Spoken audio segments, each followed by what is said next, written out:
ए भाई, आज तो स्कूल में बहुत ही मजा आया। हाँ भाई, बहुत मजा आया।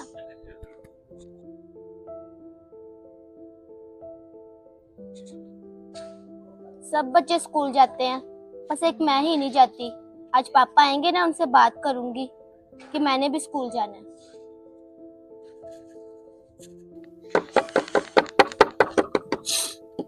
पापा पापा, मैंने भी स्कूल जाना है। मोहल्ले के सब बच्चे स्कूल जाते हैं, एक मैं ही हूँ जो स्कूल नहीं जाती।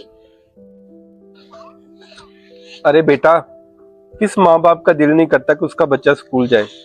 बस घर के हालात ही ऐसे नहीं थे कि तुझे स्कूल दाखिल करवा सकूं। पर तू फिक्र न कर, इस बार तुझे लाजमी स्कूल दाखिल करवा दूंगा इस महीने। बाबा, इस महीने नहीं, मैं तो कल ही स्कूल जाऊंगी। मुझे नहीं पता मुझे स्कूल दाखिल करवाएं।